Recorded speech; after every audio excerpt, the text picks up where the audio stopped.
Good morning. Welcome in. So today we are going to be talking about fear. Other things as well, I'm sure, but how fear manifests in the body. So when we focus on fear, fearing that this thing or that thing will happen, or eventually I'll get this disease or something else, it will certainly happen because you reap as you sow. So when you plant seeds of fear, which are fueled by powerful emotions, those seeds will grow and become fruit, in which you'll be able to bear. You'll be able to visibly see it at some point. So if you were manifesting something positive, and someone told you, you just need to keep on focusing on this, put your feeling in this, and then those seeds are going to grow and you're going to be able to manifest it, you'd be like, yay, I'm going to keep doing this. But when you realize that you're actually doing it with fear, you manifest it in the exact same way as you manifest other things.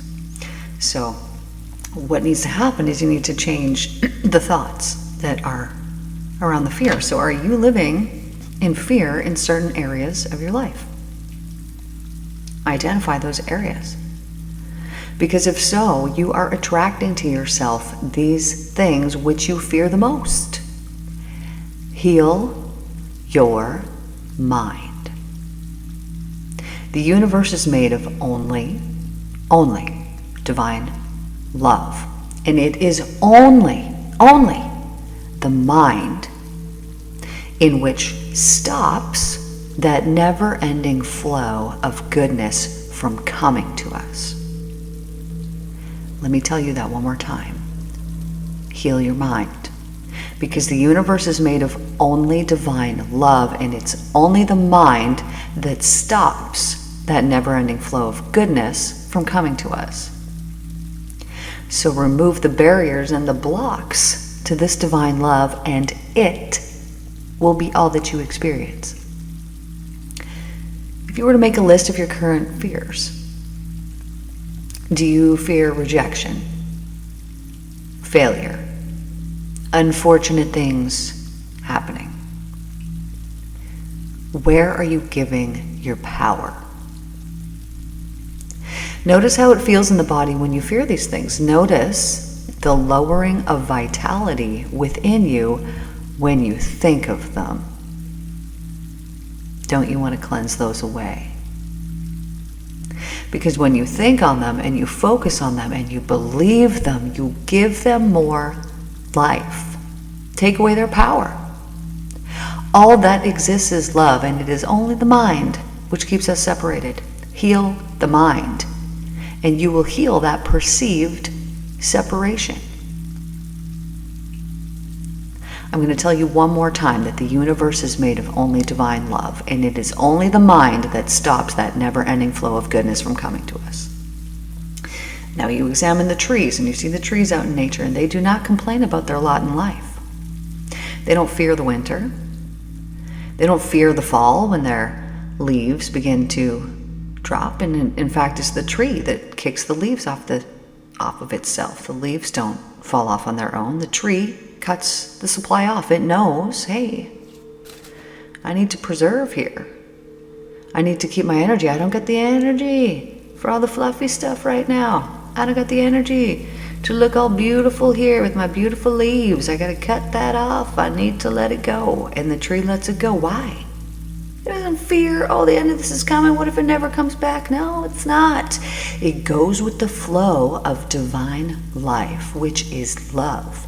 And it is, in fact, love that kicks those leaves off the tree. That's what's happening, right? Because the tree needs to be preserved, and that tree is loved so very deeply and so very much that it knows how best to care for itself, and therefore it kicks its own leaves off. And it's not sitting there crying like, oh, my leaves are falling off, oh, things are not good, look at everybody, right? Everybody's leaves are falling off. Nobody's doing this, right? They're going with the flow of life. They're accepting what is. Now, it is only our human minds. It doesn't happen to the butterflies, it doesn't happen to the bees, it doesn't happen to anything else there in nature. It's just us. We are the ones with free will. It is just us who can choose to indulge in things other than love. And when we do this, we immediately put up a separation between us and the divine.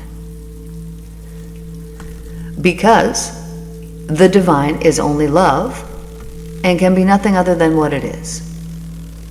And therefore the divine can be nothing other than what it is, because what it is love. It's going to be that all the time, always, always, always. We can trust in that love of the divine to care for us in the absolute best way possible. But when we introduce doubt of this love, when we say, you know what, I believe in the love, but I doubt it sometimes.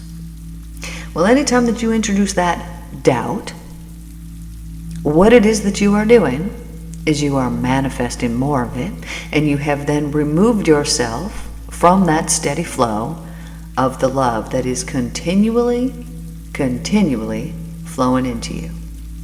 But if you say to me now, well, that's not what I experience in my life, well, this is because you manifest, as we spoke about earlier, what it is that you have been focusing on. And by that, I mean you create what it is that you spend your time focused on, thinking on, talking about. And I know what I'm talking about because people can feel it when they come into my presence. Like, oh, you know how many people tell me, oh, you got good energy. And I know that I do, because it's clean and because it's pure. And because when I meet somebody, I'm sending out a good vibration, a high vibration of love.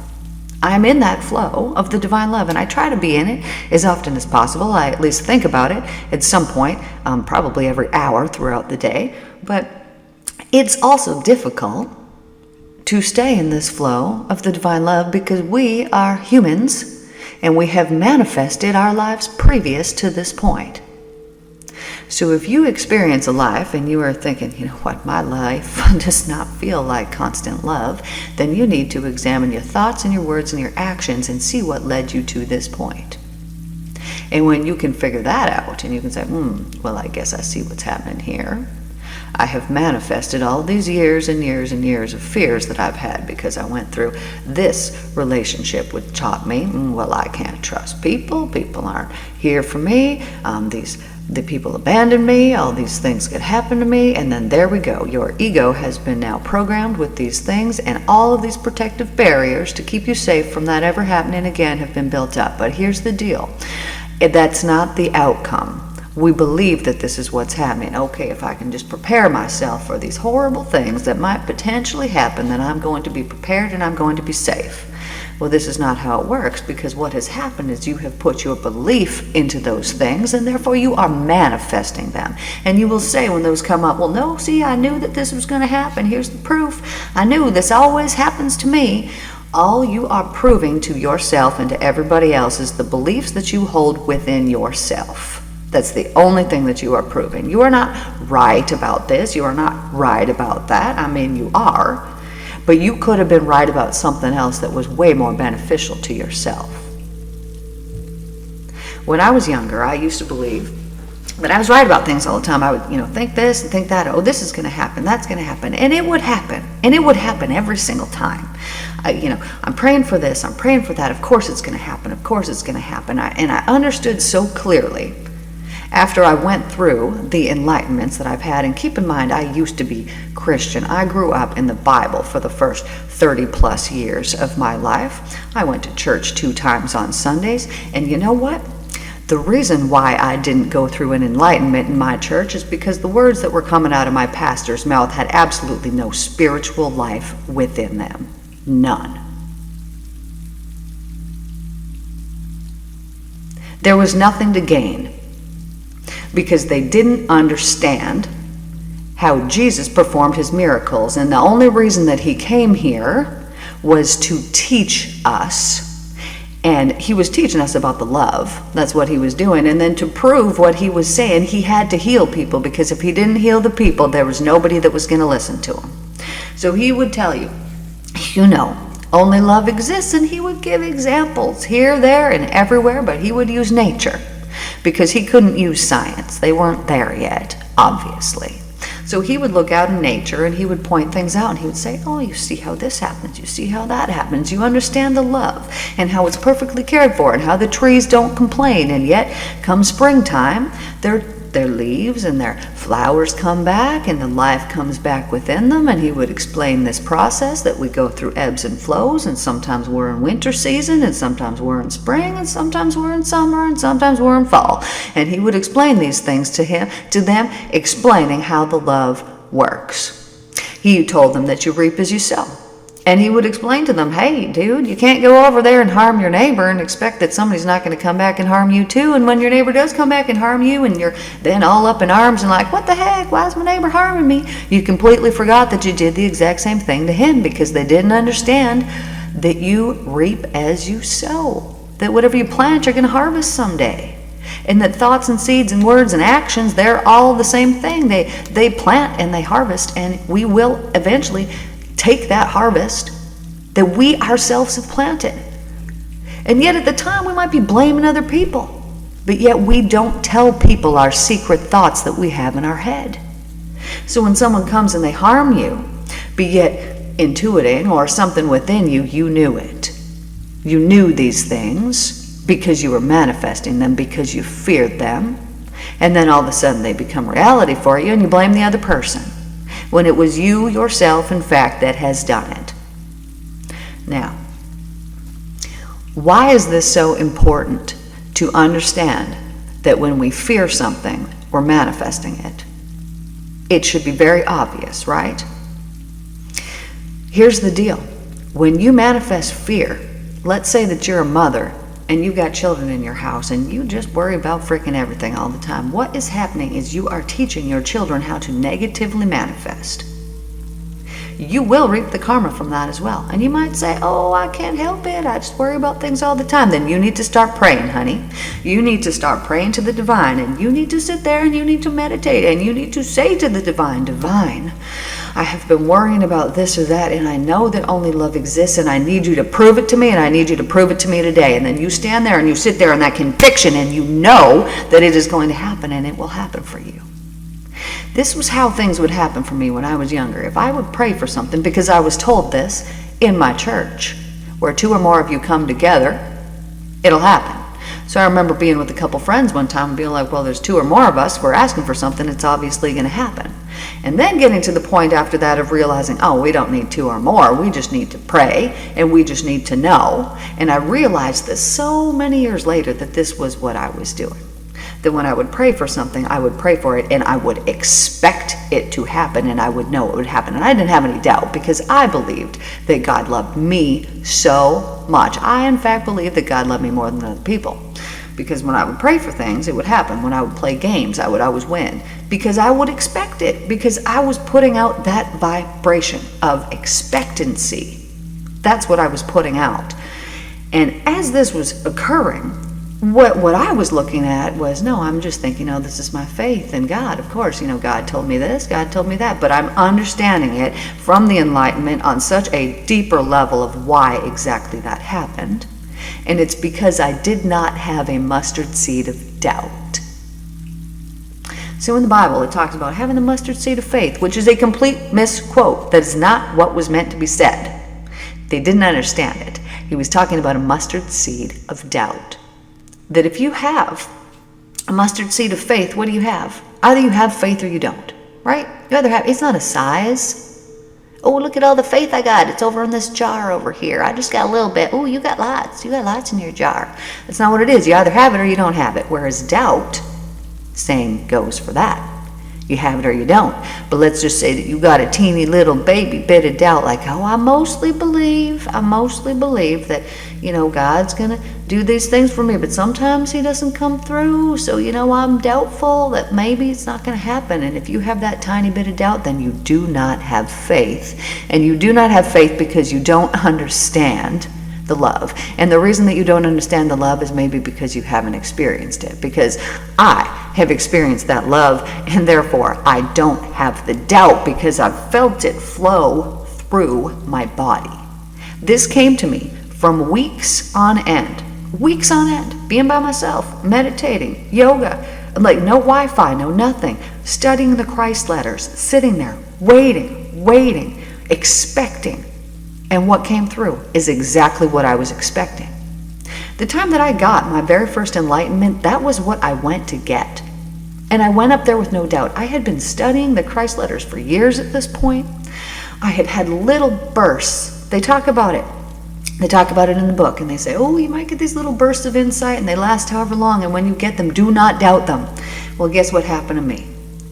I would get them, and then I would kind of start to explain it away. I mean, I believed in it, but it would leave, and I wasn't understanding why it was going, and then I was thinking, oh, maybe I'm just going crazy, what's happening?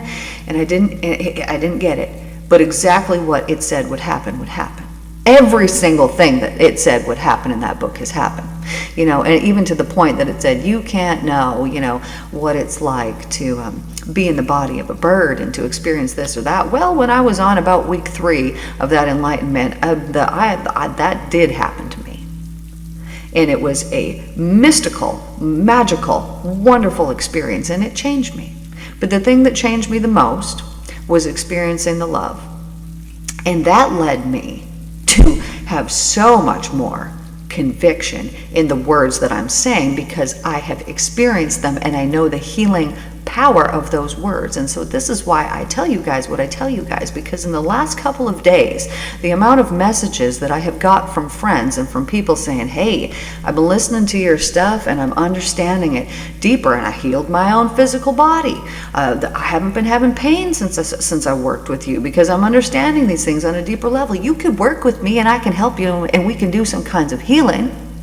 But if you don't do the work to do that deep, true healing and to heal the reason why you got sick in the first place, or you keep on sinning, air quotes, meaning you keep on putting your faith in the fear and the doubt rather than the love, then your body might temporarily heal because you've been hanging out with me and we've been doing things. But when you leave, and if you go back to those old ways, it's going to manifest itself again. But of course, why would anyone want to do that?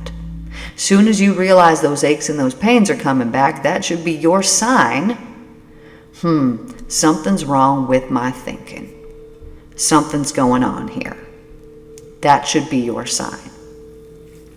But we're talking about fear here today. And so if you have a lot of fear, and I know a lot of people, and I'm thinking about my grandpa. Oh man, he has passed away, but that man lived in a state of constant worry. He worried about everything. He apologized about everything. He pre-worried and pre-apologized about things that could happen for the next who knows how long. That man. And yet he was Christian and he went to church all the time. And I'm like, where's your faith then? Where's your faith then? Why are all these Christians who are going to church all the time suffering with physical ailments, suffering with trauma and emotional issues, but yet they're so preachy and so judgmental about the way that they are living, but yet they are not an example of that divine love that they are supposed to be? Until you are an example of that divine love, just shut it. You know what I'm talking about? The people that go out there and they preach about things that they know nothing about because they are using other people's words, other people's books, and they don't have that personal experience themselves. Now, if you have not experienced a personal experience, yes, I know that sounded very judgmental, but you know what? I'm sick of it. I'm real sick of it. I'm sick of the truth not being out there and other people pushing something as the truth that is not. And I'm not saying that there's not millions of wonderful Christians who have become enlightened and understand Jesus' true message and that they are preaching it, and I love it. I love those people. I love every single person. I love every single person in this whole world. But what happens when you are spreading falseness is you are going to have to reap the karma from that. And all the judgment that you're spreading out there on all the people saying, you're doing this way, this is not good, and look at you, and all these horrible things, you're going to have to reap that too. Now Jesus, he was pissed. He was pissed about this. He was pissed because people the church at that time was making people pay for sacrifices. They were taking people's good money. Here, you give me this money and your sins, there we go, now you're not going to go to hell. And so he's pissed because there's all these poor people who are suffering, and they're suffering, and they're suffering, and they got nothing good going on. And on top of that, the church is like, oh, and by the way, I mean, your life is hell right now. You just wait till you die. You're going to real hell. That's what they were telling them. And they're saying, no, but you can escape the hell if you come and you pay us this money, and then we're going to murder these animals over here, and then you don't got to worry about going to hell. What? It doesn't make any sense at all. It doesn't make any sense at all. It didn't make sense then, and Jesus was pissed that these poor people who were meant to be here enjoying life were having to suffer even more because of some stupid, ridiculous rule that some human made up because they wanted somebody else's money and they wanted the heavy-handed control of the people. So he came into the church and he started flipping over the tables. Why? Because he was pissed because they were doing something that was harming the people. So this is what I'm pissed about. When people are unknowingly, because this is what's happening in the church, because I do believe that most church pastors really are good intentioned and they really want what is best for the people, but perhaps they haven't experienced the love to the level that they can place their hands on people and heal them. And once they've gotten to that level, through studying, meditation, and constant seeking and expectancy, and focus on the love and cleansing their mind of all that is not the love, if they were to experience that, then they could place their hands on people and they could heal people, and then they would be able to speak from a place of truth to the people and tell the people, hey, God loves you. He didn't make you sick, you made you sick. And this is how. And then the people can say, oh, yes, you're right. Okay. But here's the deal. Here's the thing. Sometimes it's hard to know yourself, isn't it? Right? When I have something going on, I can tune in and I would do what I would do for my people. And I try to recognize it. If, I have something going on physically within my body, well, I'm going to look it up and I'm going to be like, oh, okay, that is true. I've been feeling this way, feeling that way. Okay, I need to deal with this because, we're all just freaking humans. And it is through understanding and daily working on these things. It's daily growth, but this is the reason that we're here. It's the reason why we came here, because we're like, hey, dude, our souls need to evolve because this is what happens, right? This is the evolution of the soul. This is why we came here. It's the only reason why we came here, to create more love, to understand, and to evolve.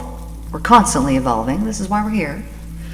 And so because of that evolution, this is perhaps why you're listening here today, because you have that pull, you have that drive, because you want to be perfect, you want to be better, and you want to experience life at the highest vibration possible. Because maybe you've seen it and you've understood and you've already known, and you've seen very clearly the outcome of that. Because I'm going to tell you, when you cleanse your consciousness, meaning you have no ill will towards anyone, and you look at absolutely every single person through the eyes of love. See, I understand very clearly now. I'm extremely happy with my life. Extremely happy with my life. So happy. And so I see that every single relationship, every single life trial, every single phase of me being who I was being up until this point was needed and necessary to get me to exactly where I am today. It could have been no other way. Therefore, if somebody harmed me or hurt me, or something happened and I had to change course, even though at that time it may have been extremely difficult and I may not have understood why it was happening, and I may have wished it could be a different way, I understand now, so very clearly now, exactly why it has happened as it has happened, because it led me to the right now, and there's no other way that I would be in the right now that I'm in right now had it happened another way. You know what I'm saying? And so if you are happy with your life, and you're happy with where you're at right now, it is easy to forgive, right? You could look back and you could look at your life and you could say, well, you know what, had that not happened, I wouldn't have had the drive to go and do this. And I wouldn't have gone out and I wouldn't have met this other person over here. And I wouldn't have gone and done this. And you can look back on your life and it can be easy to be thankful when you're in the happiness now.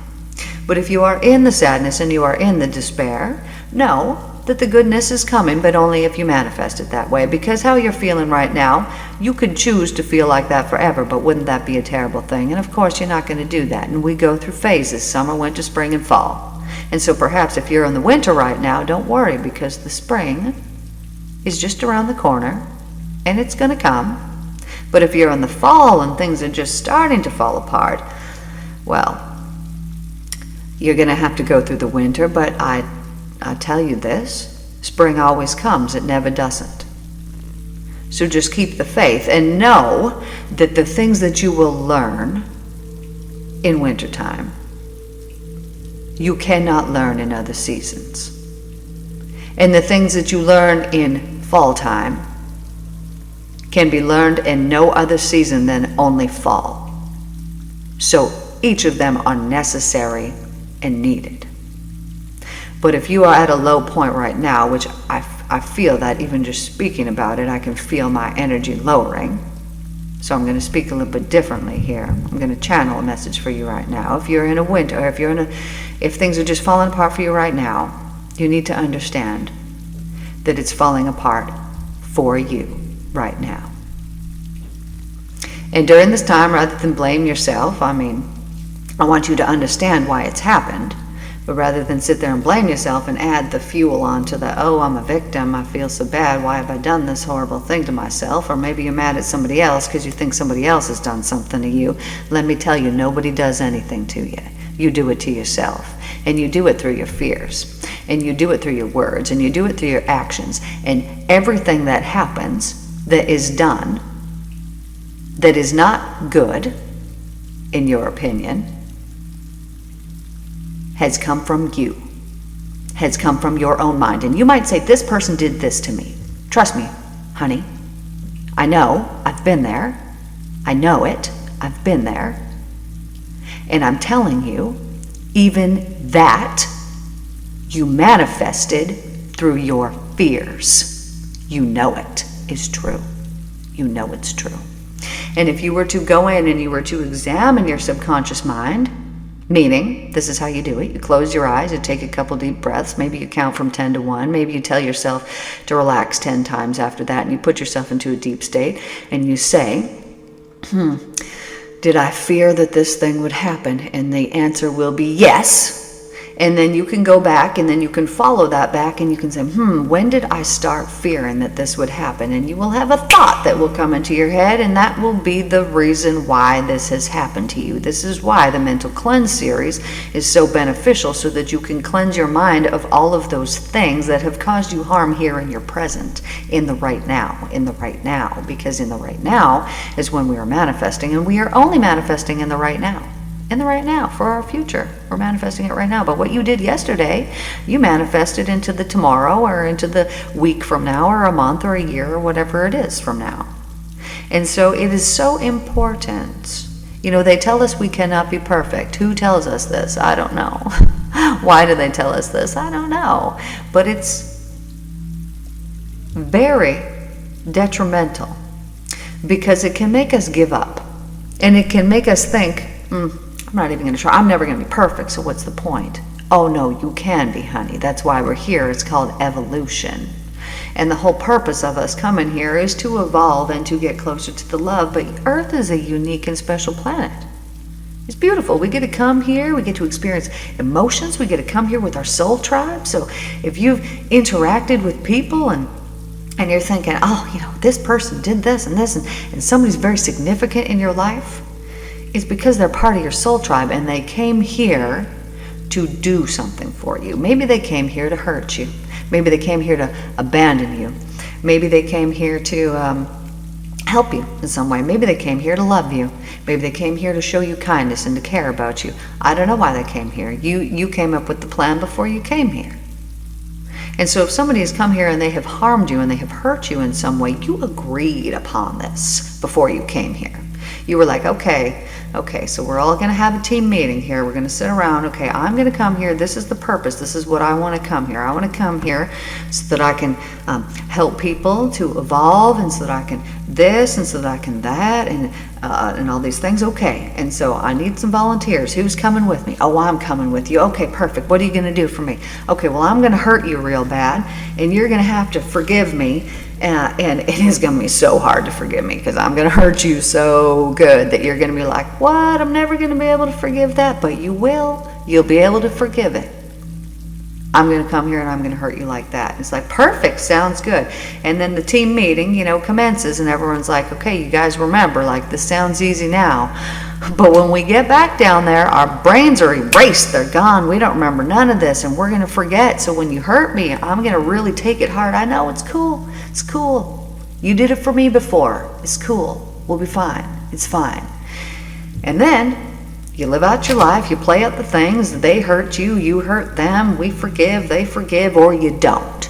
And if you don't, well, upon death, everybody floats back up to the top, and you're thinking, dang it, see, I told you this was going to happen. I knew it. You hurt me too good. I couldn't forgive you. You know what I'm talking about? And then it's like the big sick joke comes up, and you realize, oh, right, there was nothing to forgive. I told you to do it. Oh, I asked for this. Dang it. And it all becomes so very clear. And it's like this joke. But if you don't want to have to come back here and forgive those same people again, then you better forgive them before you're done, because you're going to have to come back, because that's the lesson. Because it's hard to forgive people unless you've had the enlightenment, unless you understand that they're doing it for you, honey. They did it for you. It's for you.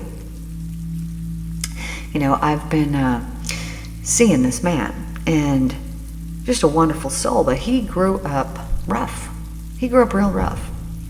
And so he, has listened to my things, and he's, heard the words that I've said, and talking about forgiveness and this or that, and was speaking about his mom the other day and how he grew up.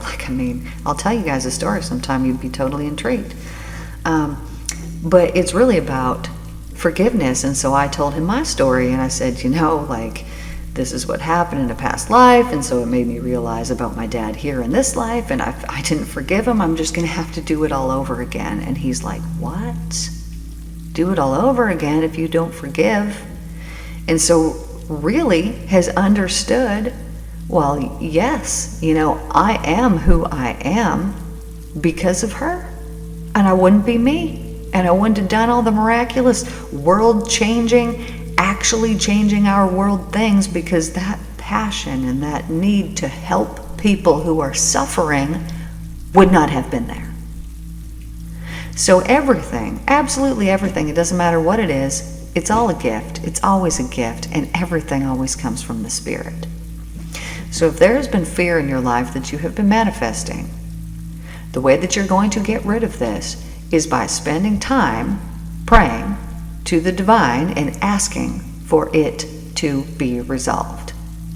So you could close your eyes, you could sit there, and you could imagine yourself in that energy of fear that you have in there, and you could imagine this beautiful divine light, this divine love shining down on it and breaking up all of those manifestations of fear, because they are harming you, they are hurtful to you, they are doing you not a moment's worth of good. And as soon as you get rid of them, then you've cleared your energy, and you're going to stop manifesting things that are also fearful. And so the very best way that you can do this, the absolute very best way that you can do this, is by closing your eyes and imagine that fear that you have in your body. And I'll bet that it's a certain color. I'll bet that it's probably black or red or something along those lines. And if you can imagine that color, and you can imagine draining it out of your body, so you would just close your eyes and you would just breathe, you just imagine where it's at in your body, and you just imagine draining it out, drain that fear out, and then you just imagine this brilliant, beautiful white light that is filled with love coming and replacing that part that's in your body, because that love is the truth and that fear is not. And as you do that, you will then immediately feel calm. And then you can go about your day, and you will notice that your day feels very, very different.